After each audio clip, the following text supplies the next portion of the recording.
All right, just so we can honor everyone's time here, we're going to go ahead and begin. So first, let me say welcome to all of you who have joined us this evening. This is a terrific turnout. I'm excited for all of us to get the opportunity to talk more with our two final candidates for police chief here in Beloit. My name is Ron Watson. I am an associate professor of political science and health and society at Beloit College, but tonight I'm here before you both as the moderator of this meet and greet with our two finalists here, but also as the president of the Beloit Police and Fire Commission. And so I'm extremely excited to welcome all of you and to welcome our two finalists here, who are two folks I've had the pleasure to work with over the last few years, given my own involvement in the Beloit Police and Fire Commission. So thank you all for coming. So let me just begin by saying a couple of things. First, we're going to try to move through things on schedule, but times are indeed approximate. But we will endeavor to make this just a 1-hour event, and we'll do our best to keep to that schedule. So that goes to both of our candidates here as well. Just be mindful of your time. When it comes to your presentation, you'll have about 10 minutes, 7 to 10 minutes to complete your presentation. But before we get into that, let's talk about a few housekeeping items. First, you may hear me sniffle a little bit. Seasonal allergies are no joke. They have hit me pretty hard all of a sudden. So that's what's going on, just so you know about that. But more important, housekeeping items. All lines will be muted, both to avoid feedback, of course, but also to avoid interruptions for our participants. And if you have questions, and that includes additional questions tonight that you might, if we have time to get to them, or if you want those answered by the candidates after the session ends, please direct those to me, to Watson or Ron Watson. And you can use the chat function to put some of those in while we're here. Or you can text those questions if necessary to 608-290-3859.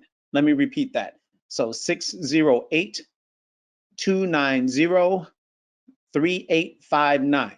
So you can text some questions there as well, or you can send your questions by email to this address, and that is public, okay, public comment, PUBLICCOMMENT, right? Public comment, one word, at beloitwi.gov.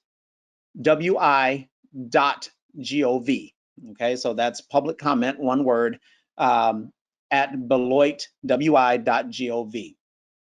And as I stated before, each of our candidates here will have 7 to 10 minutes to offer a presentation to you so that you can get to know them a bit better.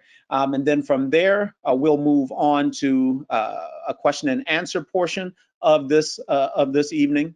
And then at that point, once that has concluded, we should have about 35 minutes to do that. And once that's concluded, we'll sort of come to the end of the event and provide you with some more information at that point about what to do next.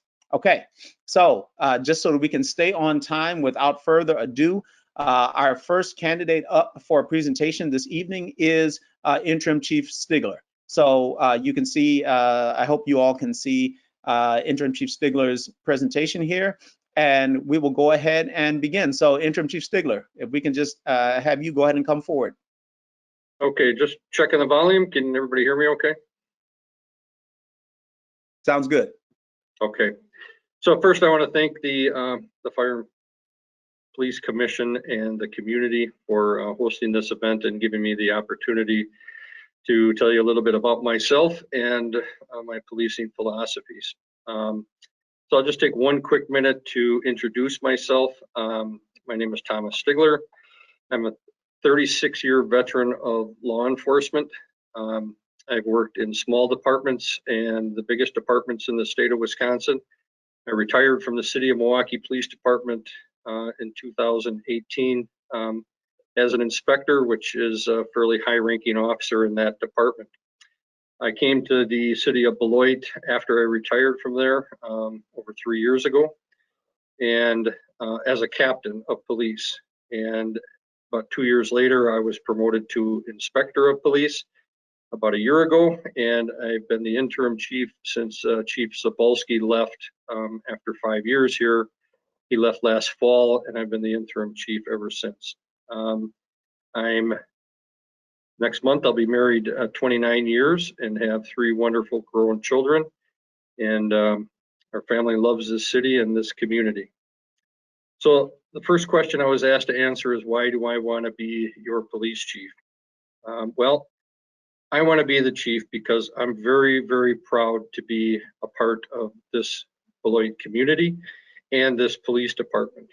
I've lived and worked here for over 3 years, and I stopped feeling like an outsider almost immediately after getting here. Everybody in city government and the community and this department opened me with open arms, and as I said, my family has grown to love this community. I want to play a strong role in ensuring that this department continues on the path of success that it has been on for the last 5 years. I want to make sure that this department continues to lead law enforcement in progressive strategies, ideals, training, and equipment. I want to build on the success we've seen in building community trust through community-oriented policing and procedural justice models. I want to lead the men and women of this department who have embraced and engaged change to this organization for the last several years. Because without their hard work and commitment to want to improve and be better stewards for this community, this department would not be in the position it is, which is a leader in law enforcement that is well known for its professionalism and progressive models, and that gives us the ability to better serve our community. Is there room for improvement? Absolutely, and we will continue to improve. But the most important reason I want to be your chief is because I truly and genuinely care about the men and women of this department and the people in this community. I know the strong role a police department plays in a community's reputation, and that crime, the perception of crime and fear of crime matters. It influences people's decisions on whether they want to come and live here and work. And consequently, it impacts people's decisions on whether they are going to leave this community. So it's very important that we understand that the ability of the police to perform our duties is dependent upon the public approval of our actions. And if we don't have that approval, we're never going to meet our shared goals. I want to be your police chief to build upon our relationships with you, the community that we serve. What is my vision for the Beloit Police Department for the next 5 to 10 years? Well, I will emphasize some of the things that I've already said. This department is uniquely situated in the policing community because of all the hard work that's been done here in the past. Some of the change may not be so obvious to the general public, and I wouldn't expect the public to notice a lot of the things that we've done, but I will touch on a few of them. The officers' hours of work and schedules have changed, and that's a huge impact on somebody's life. Our equipment has changed, everything from body cameras to tasers, and we're in the process of implementing even more change. We're giving our officers holsters that will activate their body cameras when their weapon is drawn. And the tasers that we are implementing will automatically activate the cameras as well. Our policy book has almost been completely rewritten, and our training has been vastly improved to include implicit bias and de-escalation. Virtually the whole command staff has changed. And over almost half of our police officers have been hired in the last 5 years. That is just tremendous. But the most important change is the change to being guardians and all that entails. Now, I'm not afraid of change, and I have instituted organizational change in my career many times. And when change is demanded and needed, we will implement it. We will continue to base our policing philosophy on being guardians, with the vision of having a Beloit that is free of crime, built on unity and trust. I will emphasize procedural justice in all of our interactions with the community. And that means everyone from clerks to me, the chief. It is important to understand that this will be implemented both internally and externally. And it's important for internal purposes because if a police officer is treated well through in the lens of procedural justice, they will have a better outlook on the people that they serve. They will be happier, and consequently, they will provide better service. So what is procedural justice? Well, it's treating people with fairness and dignity and respect. It's giving people a voice during encounters. It's being transparent and having trustworthy motives.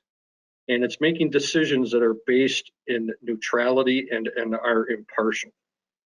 And so what does that mean for the average citizen? Well, the best way to explain it is on a police call, say a domestic violence situation. Instead of just going there and arresting the suspect and providing some paperwork to the victim and going on to their next call, the officer can spend the time to implement procedural justice. So he would explain to the victim why an arrest had to be made, what the next steps are, the resources that are available. It takes some time, and if there's family members present, to speak to the children and explain to them why the police were there and what steps are being taken to help ensure their safety and the rest of the family's safety so this doesn't occur again.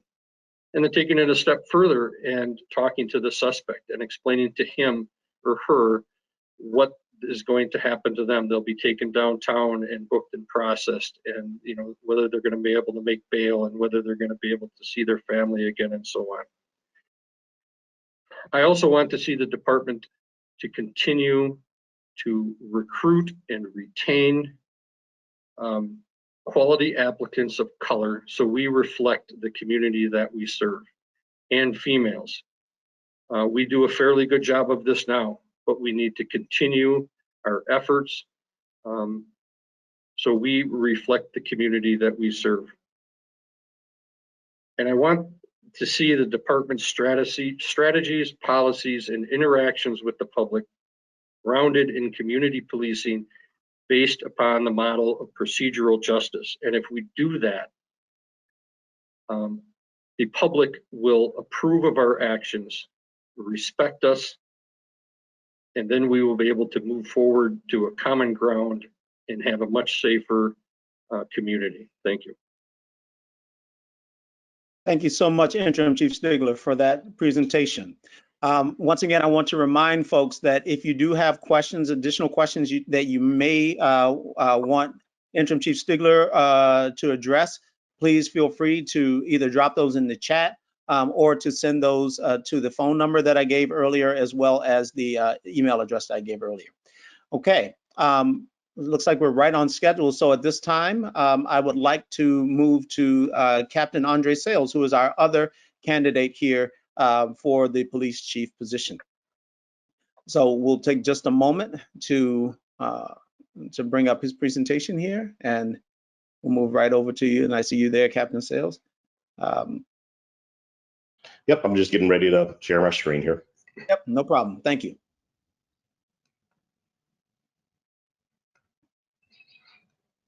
Can everybody see my? Yep, we can see it. And as soon as you're ready, by all means, go ahead. All right. First of all, I would like to thank you all, especially the Police and Fire Commission, City Council members, City of Beloit Human Resource, for allowing me the opportunity to apply for the Chief of Police position with the City of Beloit Police Department. And also would like to thank all employees with the City of Beloit Police Department that dedicate themselves on a daily basis, that go out and work long hours, do things that are asked of them that the normal citizens are not asked to do. So I appreciate you all and all the time that you're giving me tonight. So I will get started with my PowerPoint presentation here. Once again, like I said, my name is Andre Sayles. As most of you know that I see the names on the chat here, I'd like to introduce myself always as Andre. I'd like to desensitize myself as a police officer, so therefore we can get to know each other on a personal level. As you can see, the picture off to the left is myself and my oldest son.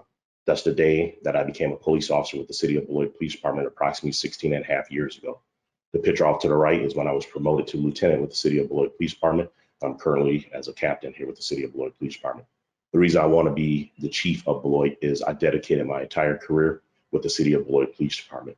I recall back in 2005 being interviewed in what I would like to change and do with the Beloit Police Department. And the first thing I said was community organized policing. And I've done that.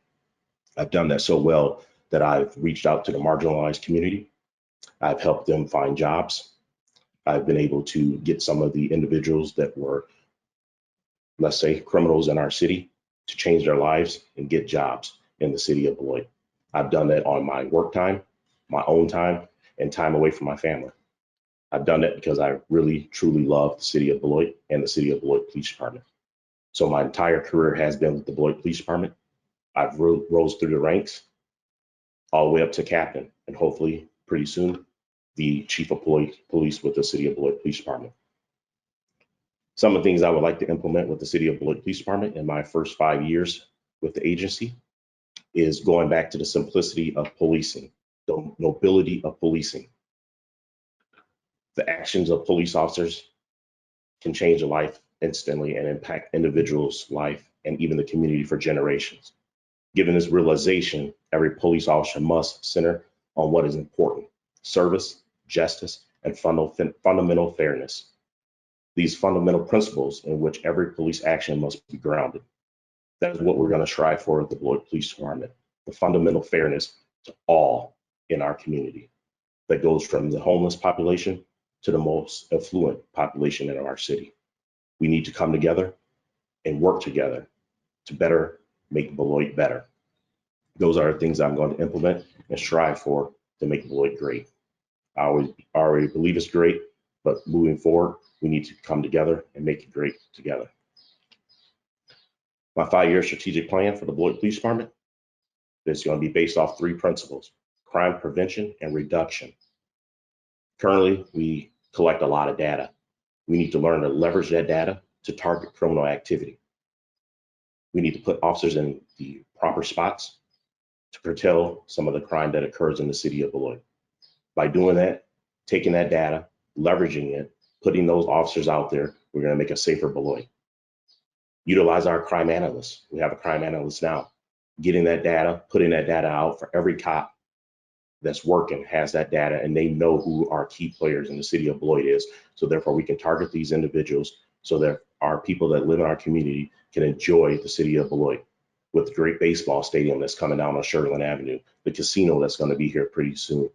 We need to make sure that everyone has an opportunity to enjoy the city of Beloit, even our visitors that come from different states and different parts of Wisconsin, Illinois, and Minneapolis and Minnesota. Community engagement and inclusion.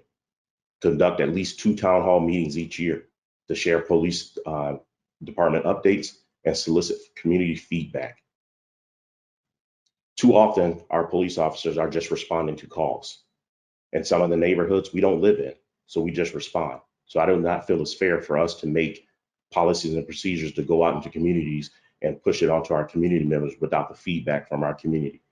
So we will conduct those town hall meetings, make sure we're getting the proper feedback that we need from our community members, those surveys, so we know what's needed in their community, because it is their community.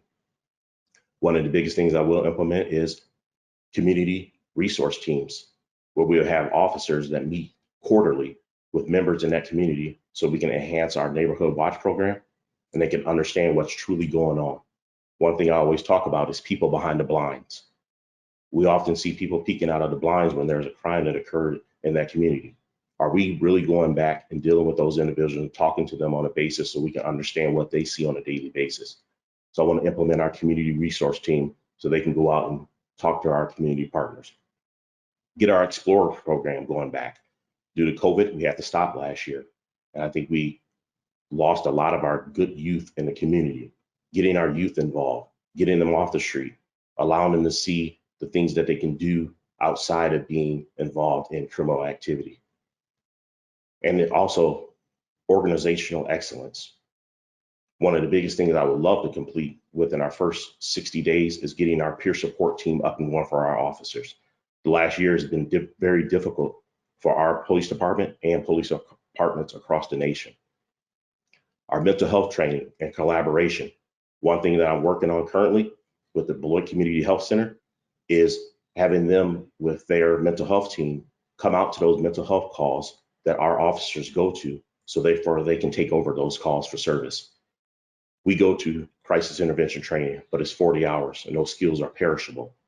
So what best way can we help our mental health crisis calls is having those mental health experts there with us. And when it's not a police matter, they can take over. Let the professionals deal with that. We are professionals, but we only get 40 hours of training in mental health crisis training. And that's probably biannually. So teaming with Beloit Community Health and getting that rolling sooner rather than later. Staffing, recruitment, and diversity. Getting our staffing numbers up, not just patrol officers, but also with our non-sworn personnel. Recruitment of people of color and people from the LGBTQ community. Through the last 5 years, I've been in charge of our assessment and recruitment team. I've personally been involved in the hiring of our 66% of 5 years or less officers. I have a personal connection with all those officers. I talk to them on a daily basis. And I also talk to our veteran officer on a daily basis. I talk to everybody in the Beloit Police Department because I feel that they need to talk to our command staff. Diversity is a big thing for me. I personally went out to places throughout this country trying to diversify our police department and our city departments, talking to individuals all the way from Miami, Florida, St. Louis area, Chicago area, Milwaukee, Oshkosh. We brought in great young minority officers. My big challenge is to hire a female Black for the city of Beloit Police Department. We have not had one since the 1990s. I currently have 5 female African Americans that are going to apply our next hiring cycle. Getting our chaplains program back going. It's very hard for a police officer to do wrong to our community members when they have a pastor in the car with them. So we lost that 5 years ago, but that's something that we're going to get back here going pretty soon. And our employee development, getting our officers ready to take over when we go to other places or retire from the city of Beloit Police Department. So with my 3 key points, it goes to the 6 pillars of the 21st century policing, building trust and legitimacy with our community. Policy and oversight, making sure we have policies in place that are making us fair police officers, and us as command officers need to be having that oversight. Technology and social media, going back to our tasers programs that Chief Stigler spoke about. I was intimately involved in that. I'm the one that helped create all of that. I'm the one that helped bring those technologies to the city of Beloit Police Department by attending trainings throughout the country. Community policing and crime prevention, getting out with our community, understanding what they see and listening to them. Officer training and education, and most importantly, officer safety and wellness, making sure our cops are okay. Because if we don't have okay cops, how can we truly believe that they're going to go out and do the right things for our community partners? As you can see, I've dedicated my entire career to community engagement and inclusion. Let it be any nationality, I'm there, I'm talking with them. I consider myself a chameleon. I can sit in a room and blend in with anybody. I can do those things. I spent time building that trust and legitimacy with our community members by being on the YMCA board, Family Service Board, the WALIDA board for the state of Wisconsin for the Executive Association, being a part of the NAACP. Once again, being a part of that community, serving hot dogs on my day off. I don't get days off. I want to be a part of our community, being a part of our Shop with the Hero program, letting kids see us in a better light than sometimes that they see that we're portrayed in the media. Organizational excellence, our field training officers, giving that knowledge that they've had to our younger cops, sending our cops to the Northwestern Command Staff School, sending our cops to the Leadership Police Organization schools, building great cops. So therefore, when they go out in the streets, our community understands we have great cops that's doing the things for the right reasons, and they're using their hearts when they're making decisions. Like I said, I would love to create our succession plan for the department, understanding that, hey, this person has 2 to 3 years left. How are we going to bring the next person within our own ranks into the department, so therefore we don't miss a step? Develop plans for our officers to job shadow before they go over into the next phase in our detective division, sergeants divisions, lieutenants, captains, and so on. Develop a process where there's an overlay and transition phase for our employees starting new assignments. So we just don't dump them in those positions and leave them out there to swim on their own. Identify the professional strengths and aspirations of every Beloit Police Department officer and our non-sworn personnel. I think I do that currently. Weekly, I get a list of everybody that's working, and I spend a minimum 5 minutes with every employee talking to them about things outside of policing. What are their aspirations? How their family's doing? What's some things they'd like to see change at the Beloit Police Department? Because I just can't be a leader that sits behind a keyboard and think everything's okay. I need to really go out and talk to my officers, talk to the community members, see what's going on, how we can better help ourselves and the community together. Captain Sayles, let me go ahead and draw you to a close here, just to make sure we have equal time here for both you and Interim Chief Stigler. Thank you so much. Thank you very much for that presentation. We want to maximize our time here this evening. Folks, you've heard from both of our candidates here, and we want to go ahead and move to our questions. And so what I'd like to do here at this time is to offer our candidates to the ability to sort of choose the question. We have the great fortune of having about what do we have here? 14 different questions. And so we will not have time, and I hope everyone understands, we will not have time to get to all of these. So if you have a question that we don't get to this evening, please be sure to let us know so that the candidates can answer that question later and get back to you on it. But please recognize that we just won't have time to go through all of the questions this evening. And so the fairest way we want to do that is to have them choose a number. So I'm going to start. We'll go back to you, Interim Chief Stigler, and you can choose a number between 1 and actually, we just had another question added. So we'll go to 1 to 14. And so, yeah, just choose a number. 14. Okay. So, to your knowledge, has there been any movement in Beloit to defund the police? What does defund the police mean to you? No, I am not aware of any movement, organized movement to defund the Beloit Police Department. And I think that term means a lot of things to a lot of different people. But I think nationally, after the emotions have calmed down after last summer, I think what it really means is looking at reallocating some of the resources of a governmental unit that goes towards law enforcement, towards other community-based interventions that could take the place of the police, and specifically people in mental health distress. That's where the table seems to be, where the issue seems to be coming down on the table, is taking some money away that would normally go towards the police and putting that towards community-based resources, professional mental health resources that could respond to a citizen who is in a mental health distress and needs an intervention. Now, it's very difficult to do that in a large city, as a lot of communities are seeing across the country. There are some kind of hybrid models where there are mental health experts that are on staff with police departments, and when a call comes in, they ride with the police and kind of take the lead in case things get too dangerous. But even then, it takes a tremendous amount of money, resources, because the majority of those calls come in on weekend nights and holidays, and the majority of the mental health experts are not available during those times, and it's left to the police to respond. But I would be open and have been open to exploring that, and we have to work closely with the mental health professionals and the community resources that we have here in Beloit. Okay, thank you. Thank you, Interim Chief Stigler. Captain Sayles, do you want to chime in on this as well? Sure.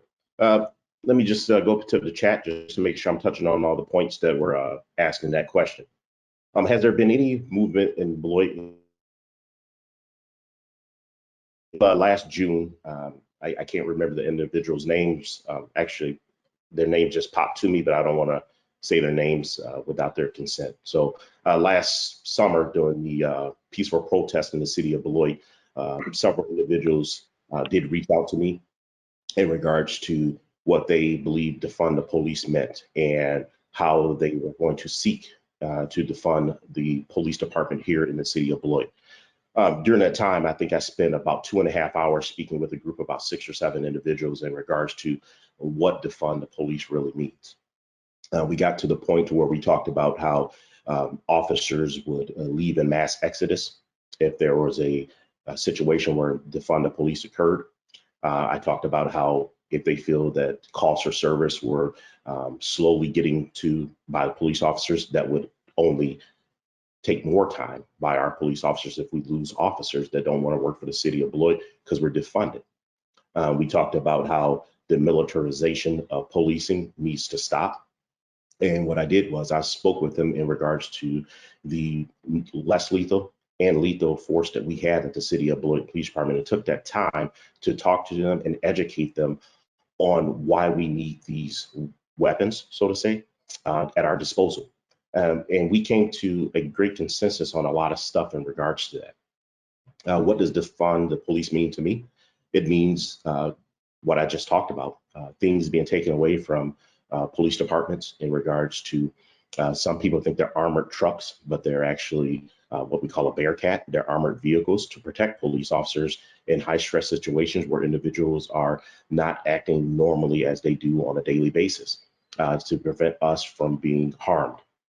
And it also is a tool used for us in a crisis situation where we may have a hostage and we need to go in and remove that hostage from the situation.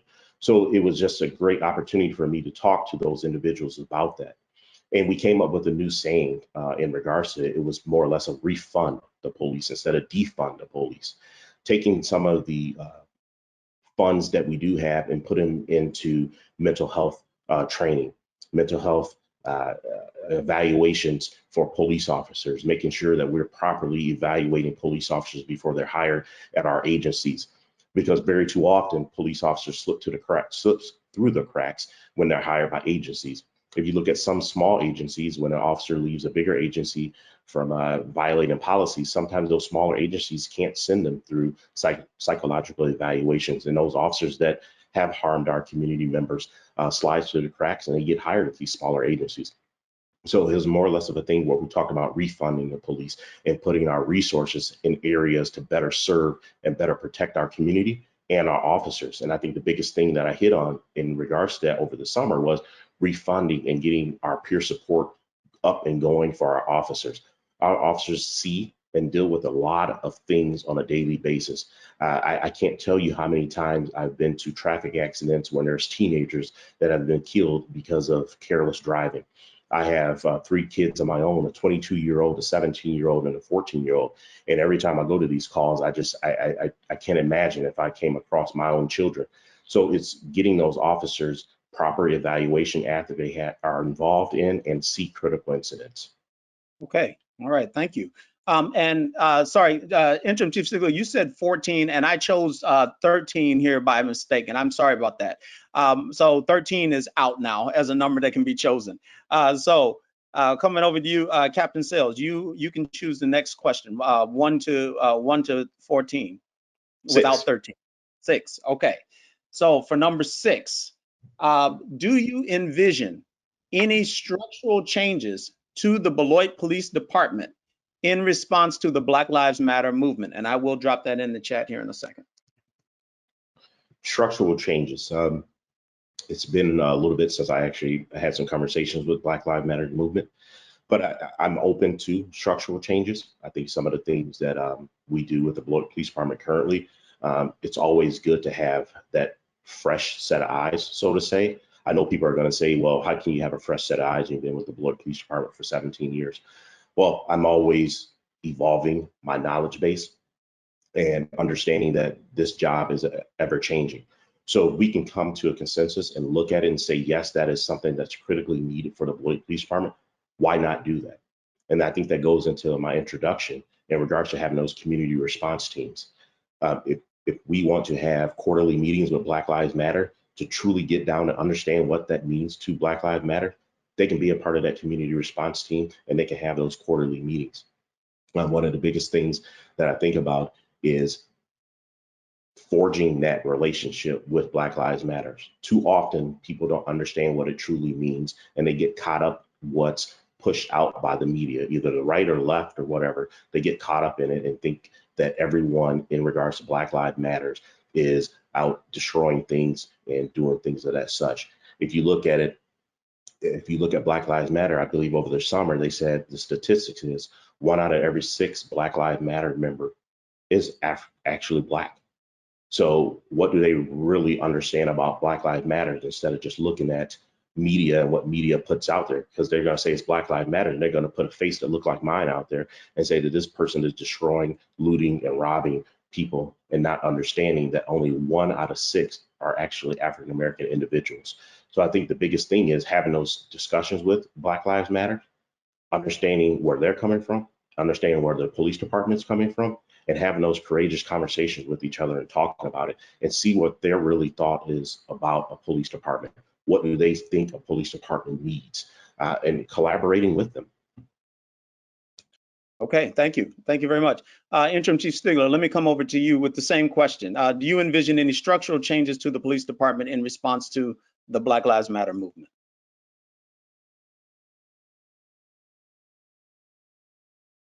You're on mute. Okay, sorry about that. It's my understanding that the Black Lives Matter movement was mainly espousing the 8 can't wait changes that they requested. And when we sat down with leaders last summer, we had already implemented and done 7 of those 8 things that they requested. The only thing that we hadn't done was banning chokeholds, which we have done in the last couple months here. So structurally or policy changes, we don't have anything on the table right now, but as Captain Sayles said, you know, we are firmly committed to giving everyone in the community a voice and listening to what they have to say, meaning their concerns and their experiences. And those are important for us. You know, we've been trained in implicit bias and cultural awareness and so on. And, you know, that's one of the things that every member of this department walked away with is that you have to listen to other people's experiences and then use those experiences to direct change in a positive fashion. And I most certainly would be open to sitting down with everyone in the community, including the Black Lives Matter movement and anybody else. Because as I said, under procedural justice, giving up everyone an opportunity to be heard is of critical importance, and that will be our philosophy moving forward. Thank you.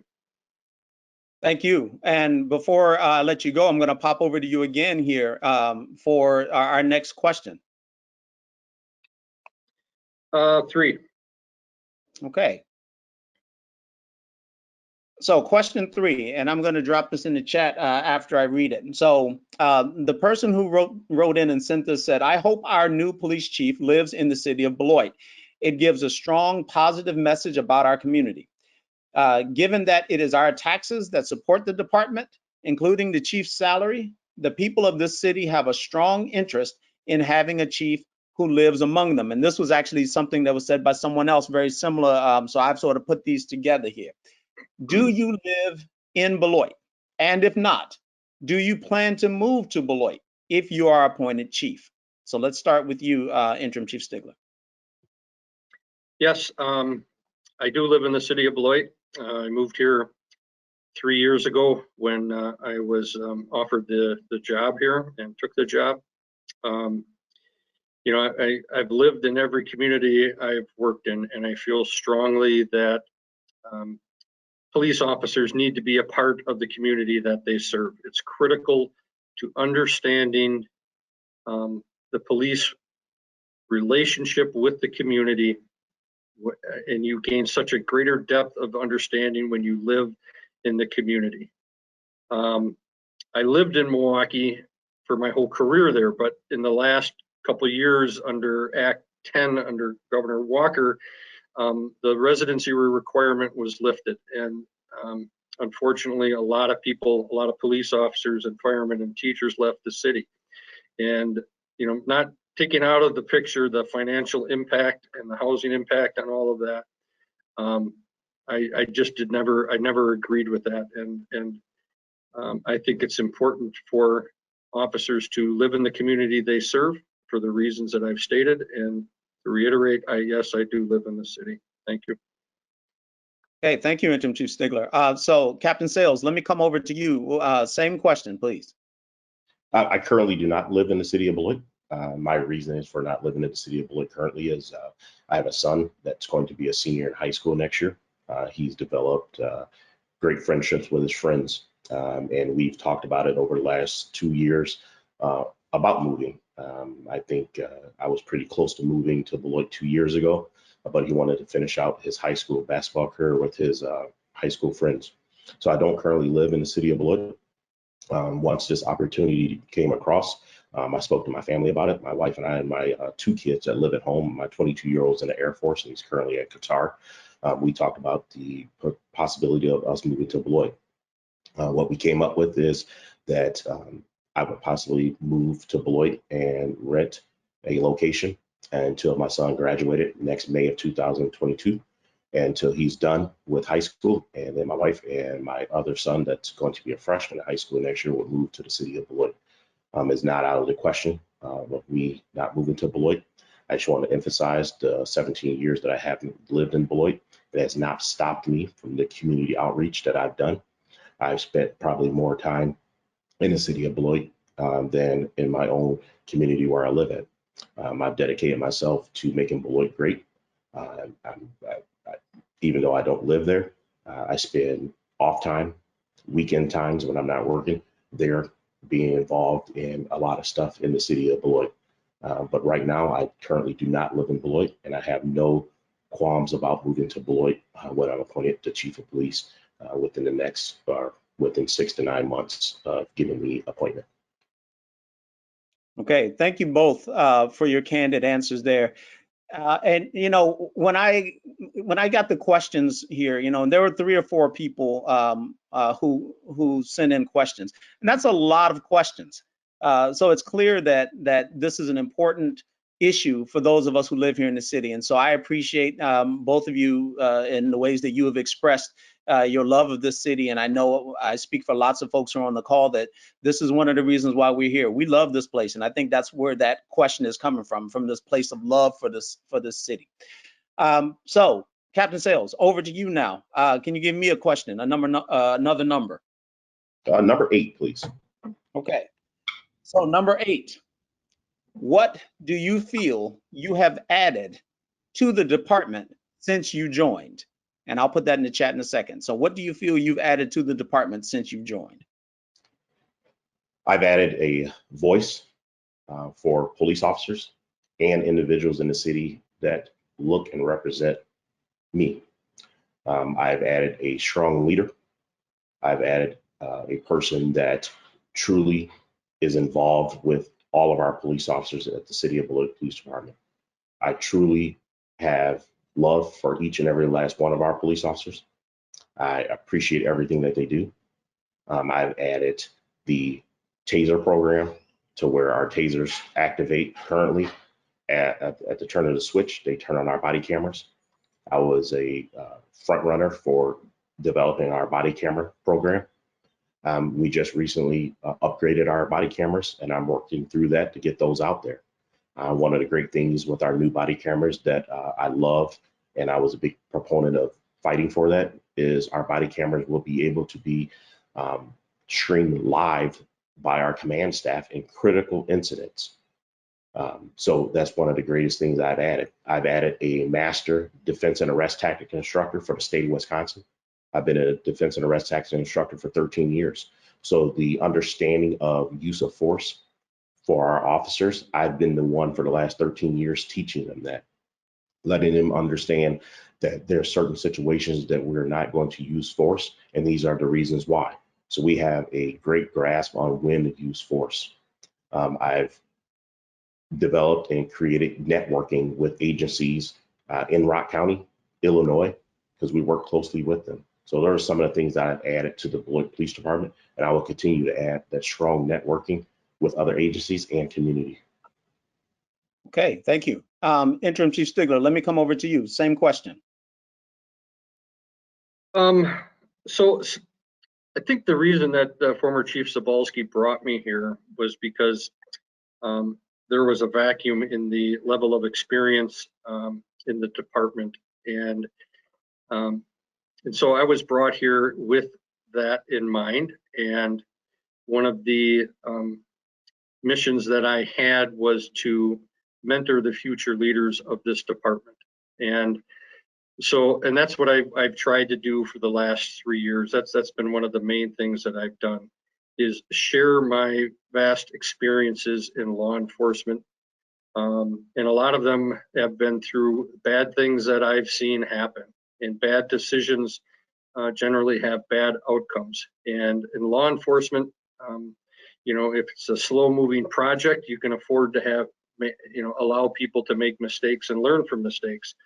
But a lot of times there's not that opportunity, and like I said, bad decisions can have bad outcomes. And what I've tried to impress upon the men and women that work here is my experiences.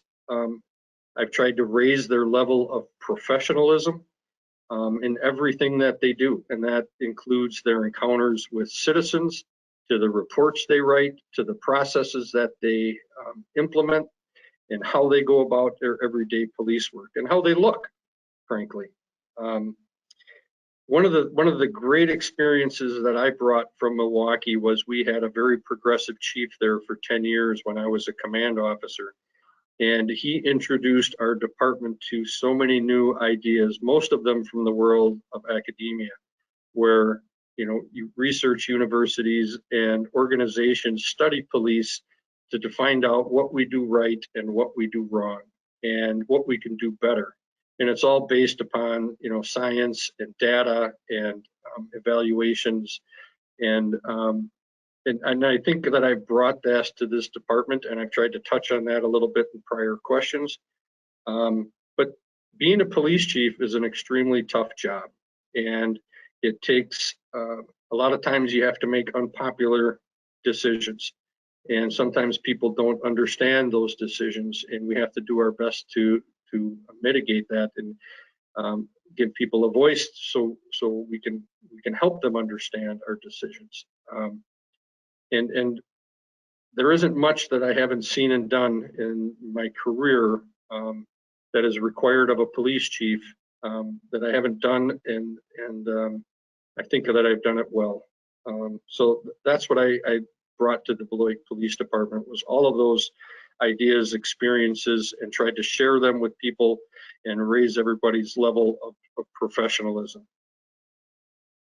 Thank you so much. And before we go on to our next question, we have Dee has put in the chat, right? The question about residence cannot be a requirement.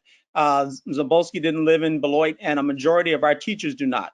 Where a person lives should not be used to qualify, disqualify. I mean, this is certainly the case, without question. So I sort of caution everyone to recognize that. At the same time, this is a perennial issue. It's one that continues to arise not only in this process, but in a variety of other issues in the city, and when it comes to hiring, especially at higher positions. So this is a state level issue, and I do caution everyone to sort of remember that there is no disqualification here for whether or not one lives in the city. And thank you so much for that. Okay. So let me come back to you. I think I'm back to you, Interim Chief Stigler, for our next question. And we've got about 10 minutes left. So we're gonna try to get through as many questions as we can. So go ahead.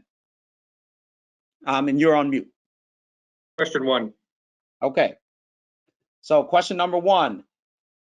With gun violence on the rise in the city since Chief Zabolski's departure, what can you do as chief to try and get a handle on this before things escalate even further?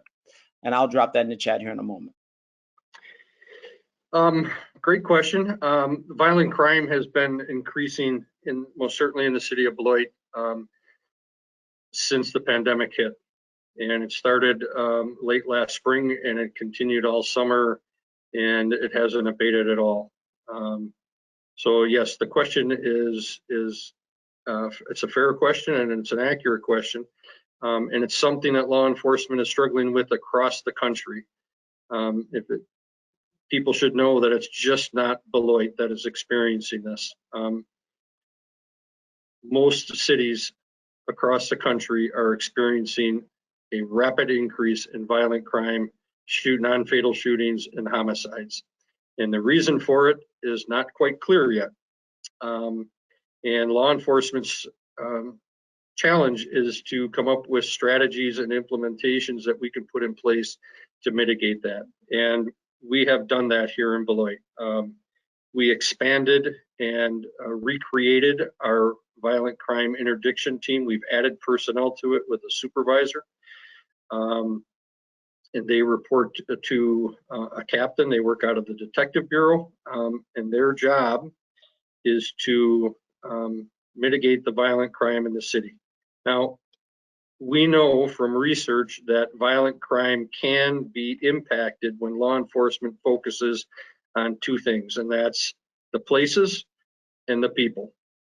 It's not rocket science. We know here in Beloit who the people are that are committing the violent crime. And we know where those people are. The data that we have collected shows us very concentrated areas in the city where the violent crime is occurring. And we are implementing strategies to interdict that. I'm not going to get into the details of those strategies, obviously, but the citizen should know that the department has and will continue to put extra resources where it is required, and that is on the main thing that is affecting the citizens of this city, and that is violent crime. I know there's a lot of frustration out there. I hear it. Captain Sayles hears it almost on a daily basis. The people that we talk to are frustrated with the violent crime in certain areas of certain neighborhoods, and they should not have to tolerate it. And it's our job to do everything that we can to reduce the level of that crime so people can live in their neighborhoods and enjoy their public spaces. So yes, we have and we will continue to try to get a handle on it. We are well aware of it. We are working diligently on it, but it takes time. And the most important thing is it takes the cooperation of you people, the citizens of this city. And I'll take this opportunity to make a point that I saw once I got here 3 years ago, that this city relies heavily on the anonymous tip program through the P3 program or the Crime Stoppers program. And it's a great outlet for citizens to send us an email, fill out a form that says, you know, John Doe is responsible for this crime. And then there's frustration when we are unable to move forward. And what I try to tell everybody that will listen is we need to talk to people. Yes, it's good information to have, but it's very difficult to move forward with an investigation with an anonymous tip. And we know how to keep people anonymous. And we understand the danger that people are in when they cooperate with the police. I've lived it. And so I ask people to give us a call, talk to one of our detectives. We'll meet you anonymously. We'll talk to you over the phone. We'll do whatever we have to do to be able to gain some actionable intelligence so we can move forward on investigating these crimes. Thank you. Thank you. Captain Sayles, we'll come over to you for a response as well. Yes, gun violence in the city of Beloit is on the rise again. And like Interim Chief Stigler said, it's nationwide. But I want the citizens of Beloit to understand one thing. Throughout my 17 years, I've made great contacts with citizens in the city of Beloit, and they all don't walk on the right path of the law. And that goes to show today, and it's weird how this worked, but today an individual gave me a call, actually sent me a text message. I didn't have the number. Hey, Sayles, can I talk to you? I gave that person a call. He said, hey, I had some information that a relative of mine had a gun in his home. I want to turn that over to the department. I went out there myself. I could have easily given that call to a patrol officer. But with me having that connection with the community and them trusting in me not to, one, go and ask more questions about who had the gun. We'll get to that when we start the investigation. But they had that trust in me as a steward of Beloit to take that gun off the street. We don't know what that gun could have been used for today, but we got that gun off the street and we'll start our investigation in regards to it, what happened. That's happened numerous times to me throughout my career, just because of the community policing officer that I am and the way I treat people fairly. I've done that. I'll continue to do that. And my job as the chief of police is to continue to have officers like myself treating people fairly. So therefore we can have that connection and they can trust in us to turn guns over to us without them being used in homicides. A quick couple of stats that I've looked up over the last couple years. You know, the population of the United States is 13% Black. Our prison system makes up 35% of Black individuals. 50% of our African Americans are murdered, and 90% are murdered by individuals that look like them. So my job is to get out and talk to those individuals and let them know there's different ways to handle differences that they have with each other. So that's one thing that I'm going to do is continue to be out there with the community, get our officers on the same page and have them be out there with the community so we can develop those relationships where people can trust in us that we're going to take the guns off the street so nobody's killed heinously. And one of the biggest things is getting out there and solving some of these unsolved homicides that we have in the city of Beloit. I can't imagine the families that don't have closure in regards to these. And that's one thing that we're going to step up and we're going to do. And we're going to go full throttle with that. Okay, thank you so much. So we are pretty close to time, but I hope, audience, that you will indulge us on one more question tonight. So Captain Sayles, I want to come over to you. You can choose what our last question will be. We'll go with number 10. I don't think we have that one. No, we haven't. So number 10. Do you see the Beloit Police Department playing a role in gun violence prevention? And if so, what is that role? So I'll go ahead and put that in the chat. Our biggest role is, getting personnel here at the Beloit Police Department, retaining that personnel, and bolstering our violent crimes interdiction team. Biggest thing is strength comes within numbers. So we can up our individuals in that violent crime interdiction team, getting them out there, using our data that we collect and leveraging that data to identify those individuals and bring them to justice. That's what we're going to do. Another thing is creating resources for our patrol officers are not always tied down with numerous calls for service. One shocking stat to me is in 2020, we handled 55,757 calls for service. If you break that down, it's roughly 150 calls per day that our patrol officers handle. And our patrol officers cannot get out there and combat that crime because we're going to a lot of calls for service. I think the biggest thing is coming up with resources. So therefore, we have an online system for people that don't have suspect information. They can go online and make their report that way. So therefore, our patrol officers can be out there. If you think about it, a domestic takes probably 2 or 3 officers. And that takes away from our resources from being out there on the streets. So the biggest thing is in the role that we're going to play is being out with our community, gathering that information from them, using that information properly, and going out and combating and identifying that group of probably 15 to 20 individuals that's creating all this havoc in the city and bringing them to justice, and then working with our district attorney's office to make sure that they are putting these individuals away for an extended period of time, not a couple months, not a couple weeks, but an extended period of time for people can truly enjoy the city of Beloit. Okay, thank you. And Interim Chief Stigler, we'll come over to you to close out with the same question. You're still on mute.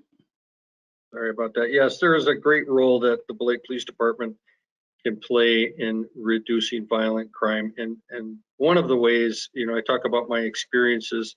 One of the ways that it can be done is the Beloit Police Department can take the lead on a program that we has been done all across the country. It's nothing new, but it has been proven to be successful scientifically and through academic review, and that is targeted interventions. And like I said earlier, we know who the bad actors are and who's committing the violent crime, and oftentimes we are unable to put cases together to hold them accountable for their actions.